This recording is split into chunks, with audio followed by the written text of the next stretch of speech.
Hi friends, আজকে আবারও দ্বাদশ শ্রেণীর একটা নতুন ইউনিট নিয়ে উপস্থিত হলাম। এসো দেখা যাক ভৌমজলের কার্যসমূহ ফার্স্ট চ্যাপ্টারের ইউনিট 2তে রয়েছে। এসো একে একে দেখে নেওয়া যাক।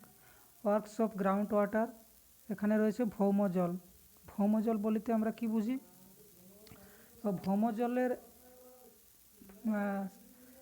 ভৌমজল হচ্ছে ভূপৃষ্ঠের নিচে বা ভূগর্ভে যে জল সঞ্চিত অবস্থায় থাকে সেই জলটাকে আমরা সাধারণত ভৌমজল বলে থাকি। এখানে স্পষ্টভাবে লেখা রয়েছে, দেখো, ভূপৃষ্ঠের নিচে বা ভূগর্ভে রেগলিত কিংবা শিলারন্ধ্রে যে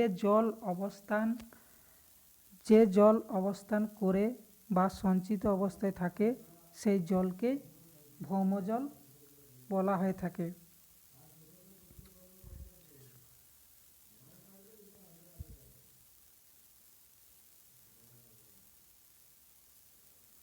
আর যখন ভূপৃষ্ঠের উপরে থাকে সেই জলটাকে আমরা কি বলি? Surface water.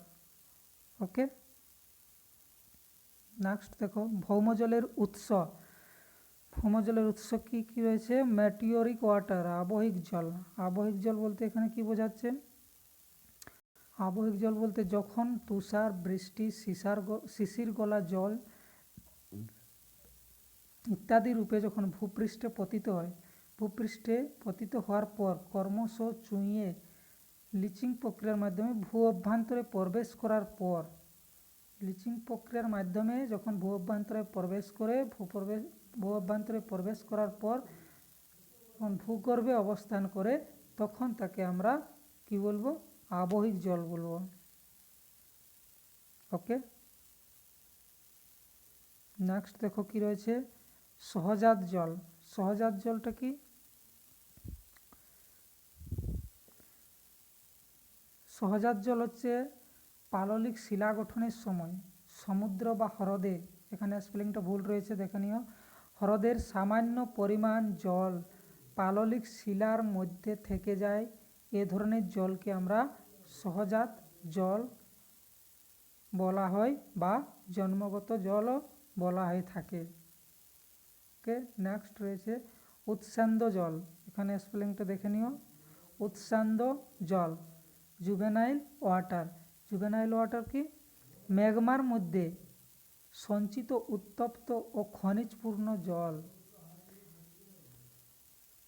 যখন আগ্নেয়ুৎপাতের সময় ভূপৃষ্ঠে বেরিয়ে আসে তখন তাকে বলবো উৎসান্দ জল। সেই জলটাকে আমরা উৎসান্দ জল বলে থাকি। এটা একটা ইম্পর্টেন্স কোশ্চেন 2 নম্বরের জন্য। নেক্সট রয়েছে মহাসাগরীয় জল বা ওশিয়ানিক ওয়াটার। মহাসাগরীয় জল হচ্ছে উপকূল অঞ্চলে সমুদ্রের জল শিলার মধ্য দিয়ে অনুস্রুত হয়ে ভূ অভ্যন্তরে প্রবেশ করে থাকে, এইরূপ জলকে বলা হয়ে থাকে মহাসাগরীয় জল। জলকে বলা হয়ে থাকে মহাসাগরীয় জল। ভৌমজলের নিয়ন্ত্রক সমূহ। ভৌমজলের নিয়ন্ত্রক সমূহ কতগুলো পয়েন্ট রয়েছে দেখো, এখানে রয়েছে বৃষ্টিপাতের পরিমাণ ও স্থিরতা। বৃষ্টিপাতের পরিমাণ ও স্থিরতা, এখানে বৃষ্টিপাতের পরিমাণ ও বন্টনের প্রকৃতির উপর ভৌমজলের পরিমাণটা নির্ভর করে থাকে। যে পরিমাণে বৃষ্টিপাত হবে সেই পরিমাণে ভৌমজলের জল থাকবে। বৃষ্টিপাতের পরিমাণ যত বেশি হবে, যতদিন ধরে হবে বৃষ্টিপাত ঘটে থাকবে, সেই অঞ্চলে ভৌমজলের পরিমাণটা ততই বেশি হবে। যদি কম হয়ে থাকে তাহলে এখানেও ভৌমজলের পরিমাণটাও কম হবে। তাই বৃষ্টিপাতের পরিমাণের স্থিরতার উপর নির্ভর করে। নেক্সট পয়েন্ট রয়েছে শিলা বা মৃত্তিকার সচ্ছিদ্রতা ও পর্বতত্ব। এখানে কি বলছে? এখানে ছোট বড় নানা রকম কণা দিয়ে শিলা ও মৃত্তিকা গঠিত হয়। এই কণাগুলি পরস্পরভাবে সংবদ্ধ বা বিন্যস্ত থাকলেও তাদের মধ্যে যে ফাঁক থাকে বা শূন্যস্থান থেকে যায় সেগুলোকে আমরা ছিদ্র বলছি।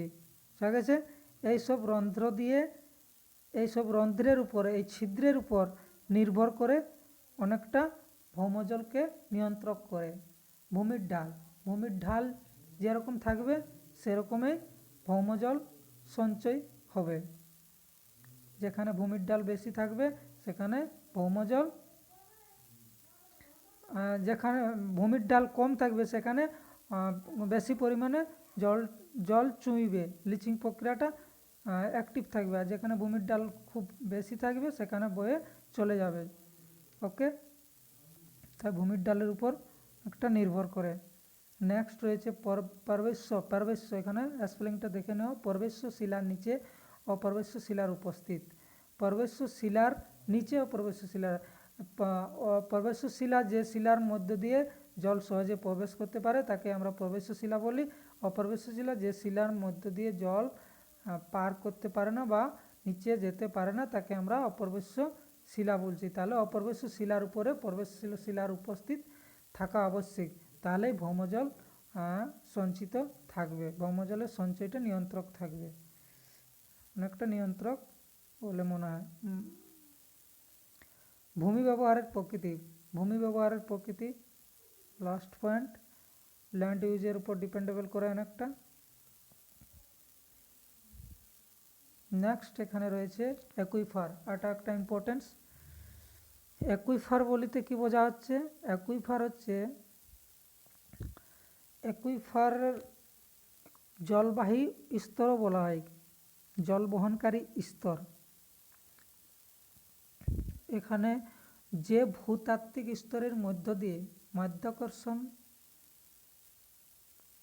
শক্তির টানে ভূপৃষ্ঠের জল যখন নিচের দিকে প্রবাহিত, ক্ষয়িত ও পরিপূরিত হয়ে ভূগর্ভের নিচে জলের ভাণ্ডার রূপে অবস্থান করে বা সঞ্চিত থাকে, সেই সমগ্র স্তরটাকে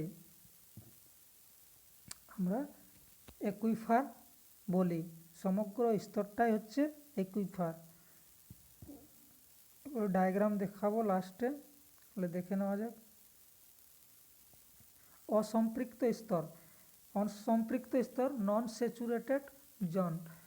অসম্পৃক্ত স্তর হচ্ছে ভূপৃষ্ঠের উপরিভাগে যে স্তরে জল প্রবেশ করে কিন্তু কখনো দাঁড়ায় না, একে আমরা অসম্পৃক্ত স্তর বলবো।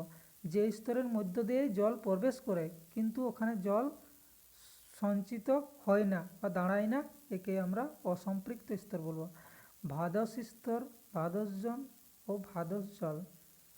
যখন জল অসম্পৃক্ত স্তরের মধ্য দিয়ে অভিকর্ষজ শক্তির টানের প্রভাবে যখন জল নিচের দিকে চলে যায়, ওই স্তরকে ভাদস স্তর বলা হয়।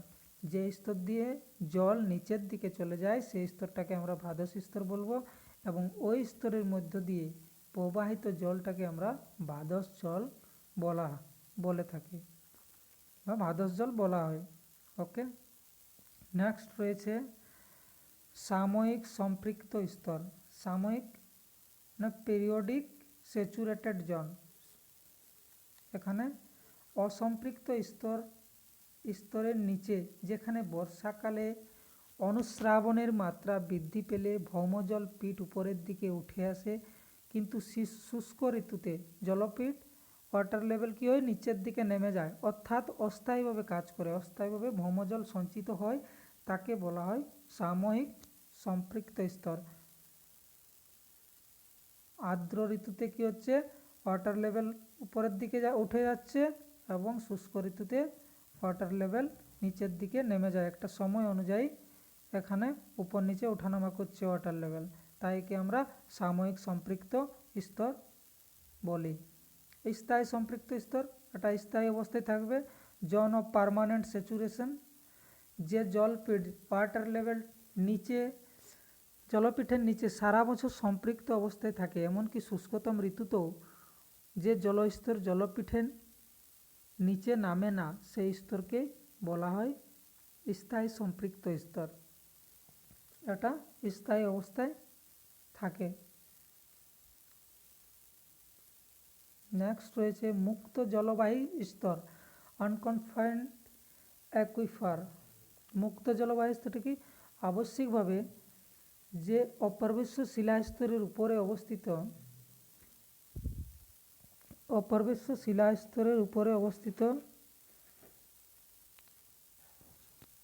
সম্পৃক্ত পর্বস্য শিলাস্তরকে মুক্ত জলবাহী স্তর বলা হয়।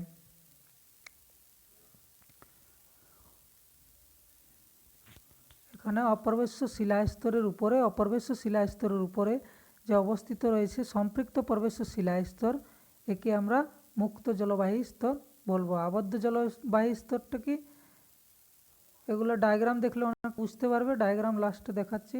আবদ্ধ জলবাহী স্তর কনফাইন্ড অ্যাকুইফার, দুটি অপরিবেশ্য শিলাস্তরের মধ্যে, অপরিবেশ্য শিলাস্তর মানে ওখানে জল সহজে প্রবেশ করে না। দুটি অপরিবেশ্য শিলাস্তরের মধ্যে অবস্থিত জলবাহী স্তরকে আবদ্ধ জলবাহী স্তর বলবো।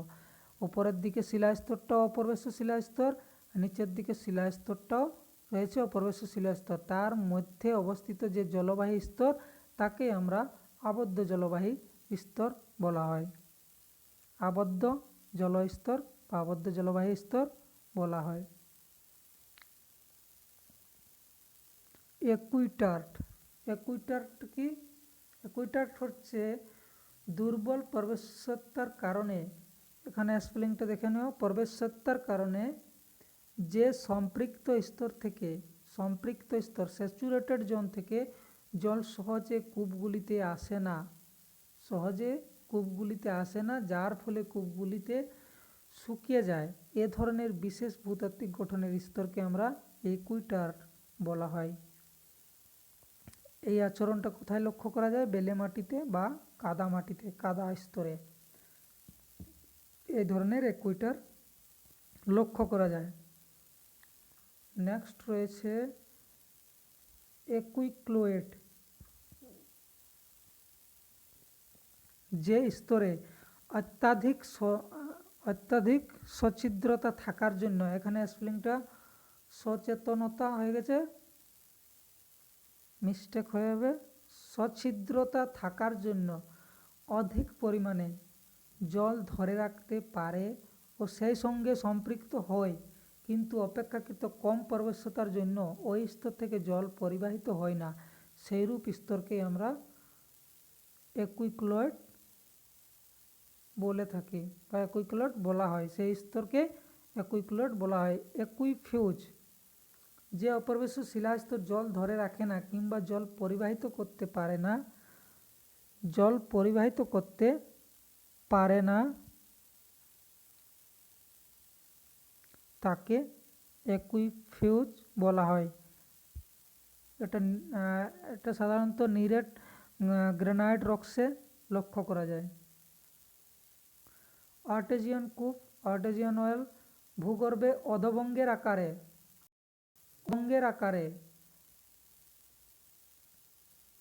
এখানে ডাবল টাইপিং হয়ে গেছে, অধোভঙ্গের আকারে প্রবেশ্য শিলাস্তরের উপর ও নিচে অপ্রবেশ্য শিলাস্তরের অবস্থান থাকার ফলে অ্যাকুইফারের উন্মুক্ত দুই প্রান্তে বৃষ্টি পড়লে সেই বৃষ্টির জল প্রবেশ্য স্তরের মধ্য দিয়ে লিচিং প্রক্রিয়ার মাধ্যমে মাঝখানে সঞ্চিত হলে জলের চাপ বেড়ে যায়। মাঝখানে সেই জল সঞ্চিত হলে জলের চাপ বেড়ে যায়। জলের চাপ বেড়ে যাওয়ার ফলে কি হয়? জলের চাপ বেড়ে যাওয়ার ফলে এই অবস্থায় উপরের অপরিবেশ্য স্তরের ভেতর দিয়ে প্রবেশ্য স্তর পর্যন্ত যখন নলকূপ খনন করা হয়, নলকূপ খনন করলে পাম্পের সাহায্য ছাড়াই জলের স্বাভাবিক চাপে তখন যে জলের চাপটা থাকে সেই চাপের প্রভাবে প্রবল বেগে জল ফোয়ারার মতো, এখানে হওয়ার মতো হয়েছে, মিস্টেক হয়েছে, ফোয়ারার মতো উপরের দিকে উঠে থাকে। এই ধরনের কূপকে আর্টেজিয়ান কূপ বলা হয়। বোঝা গেছে? ডায়াগ্রাম দেখাচ্ছি তাহলে বুঝতে পারবে। এটা হচ্ছে ফ্রান্সের আর্টয়েস রিজন, আর্টয়েস নামক এক জায়গায় প্রথম আর্টেজিয়ান কূপ খনন করা হয় বলে এর নামকরণ হয়েছে আর্টেজিয়া কূপ। ওকে, এটা শর্ট কোশ্চেনে থাকে, এটা দেখে নিও।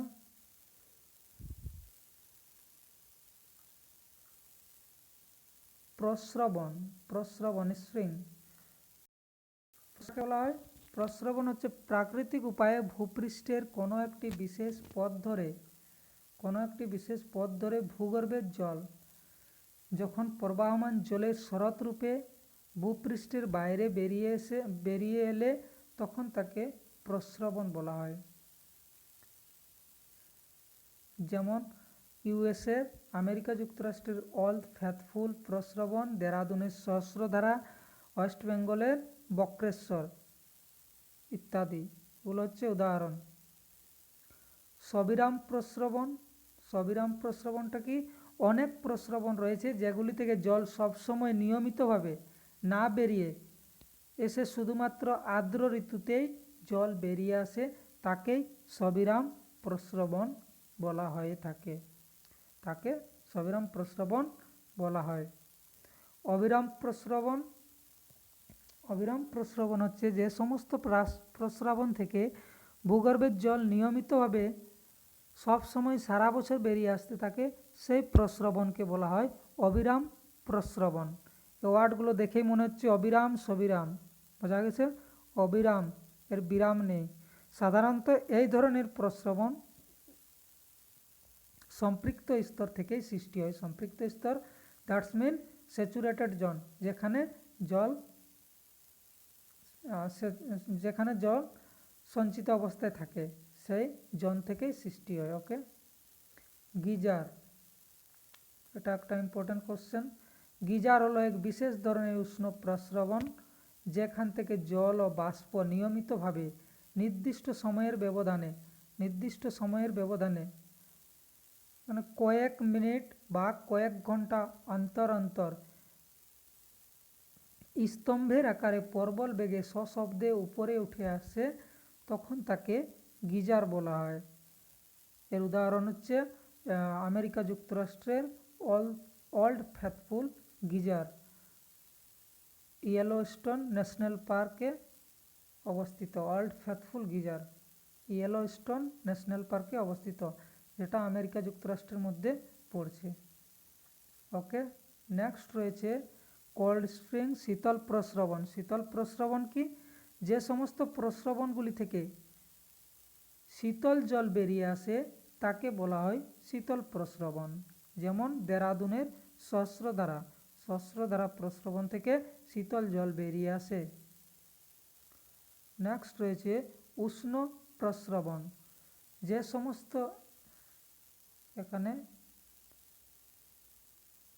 যে সমস্ত প্রস্রবণগুলি থেকে উষ্ণ জল নির্গত হয় তাদের উষ্ণ প্রস্রবণ বলা হয়। যেমন পশ্চিমবঙ্গের বক্রেশ্বর তাতাপানি, সিমিলার তাতাপানি। ওকে,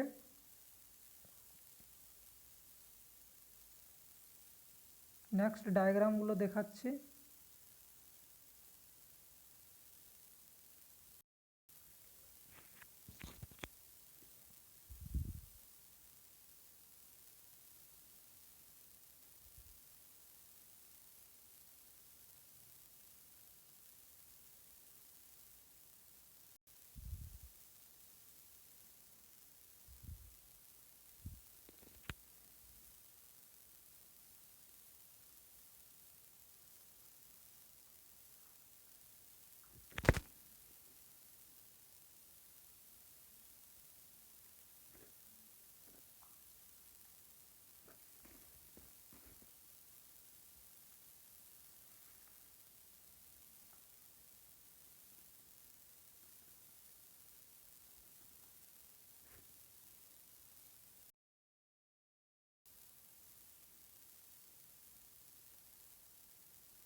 আর ডায়াগ্রামগুলোতে প্রবলেম হচ্ছে, একসাথে অনেকগুলো রয়েছে তাই দেখাচ্ছি তবু।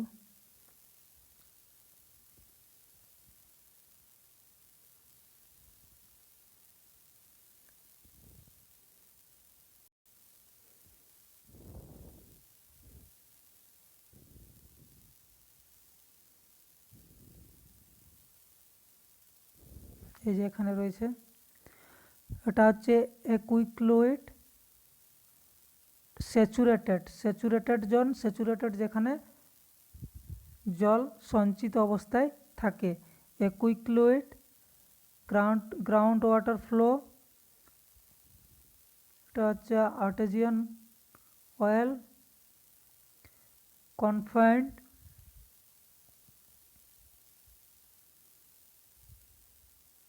যেটা আবদ্ধ জলবায়ু স্তর। কনফাইন্ড ভাদস জোন,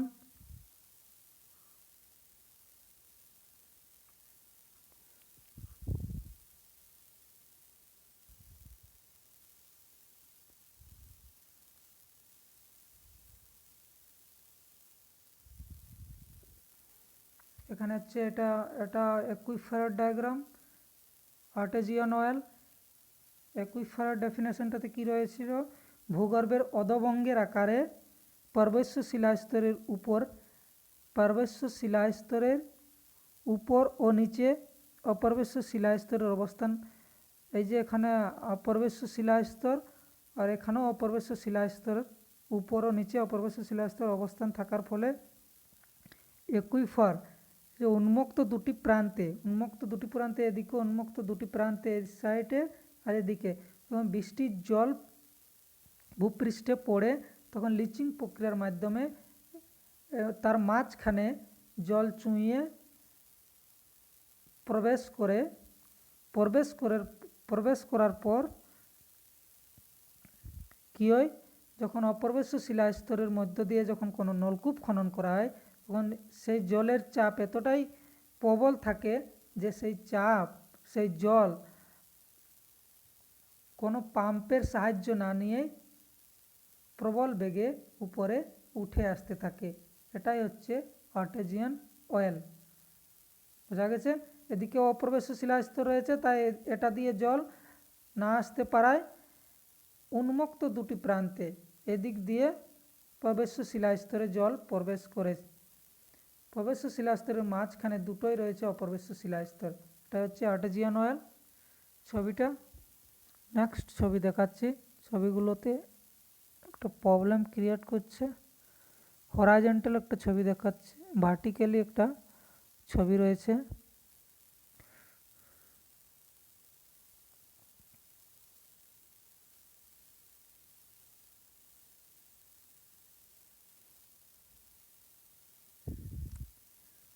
বইয়ে সুন্দর করে ছবিগুলো রয়েছে,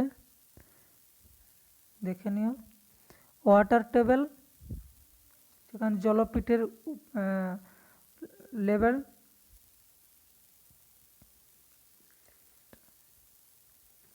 নেক্সট রয়েছে যেটা ভাদস জোন খুব ইম্পর্টেন্স, ভাদস জোনটা দেখে নিও।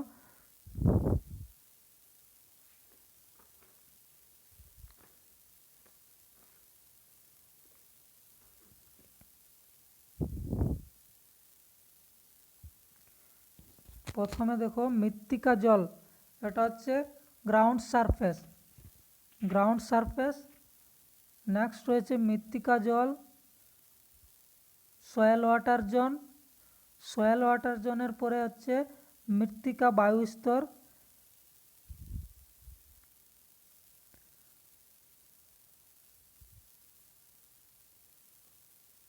ইন্টারমিডিয়েট জোন, যেটা কৌশিক ক্ষেত্র বলা যায়।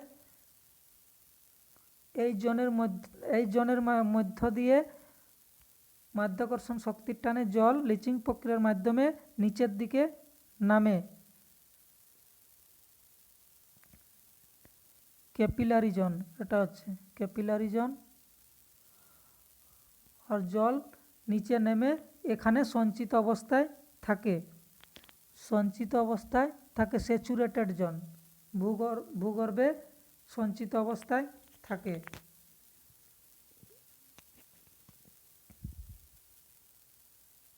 এটা হচ্ছে আনকনফাইন্ড একুইফার, যেটা ওপরে ডিসকাস রয়েছে। এই ছবিটা অনেকটা ক্লিয়ার আছে, এটা দেখে নিও, তা না হয় বইয়ে খুব সুন্দর করে দেওয়া রয়েছে, জাস্ট দেখালাম তোমাদের সুবিধার জন্য। একুইফারের ছবিটা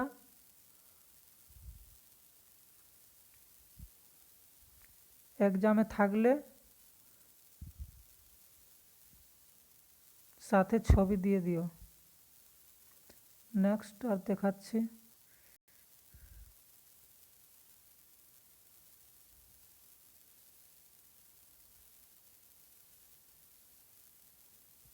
এই যে সেম এটা তো এই রয়েছে surface water, soil zone, intermediate zone, zone.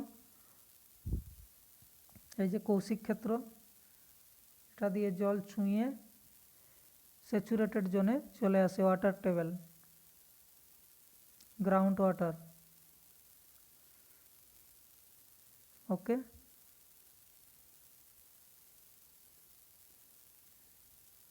এদিকে দেখে নাও স্যাচুরেটেড জোন। স্যাচুরেটেড জোন হচ্ছে কোথা থেকে কত অবধি? জলপীঠ থেকে অপর্বেশ্য শিলাস্তর অবধি। জলপীঠ থেকে জলের যে পিট লেভেল, সেখান থেকে অপর্বেশ্য শিলাস্তর, যেখানে নিচে আর জল প্রবেশ করতে পারে না, যে শিলাস্তরের মধ্য দিয়ে জল সহজে প্রবেশ করতে পারে না, তাকেই আমরা অপর্বেশ্য শিলাস্তর বলবো। তাহলে স্যাচুরেটেড জোন হচ্ছে জলপীঠ থেকে অপর্বেশ্য শিলাস্তর অবধি। আর নেক্সট রয়েছে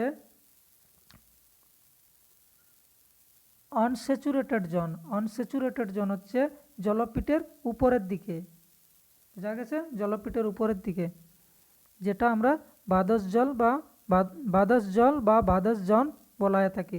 আর স্যাচুরেটেড জোনটি ফ্রিয়াটিক জলও বলা হয়ে থাকে, ফ্রিয়াটিক জোন। এগুলো বইয়ে সুন্দর করে দেওয়া রয়েছে, এখানে যদি বুঝতে না পারো বইয়ের থেকে ছবিটা তুলে। Okay friends, thank you. যদি কোথাও অসুবিধা থাকে কমেন্টে জানিও।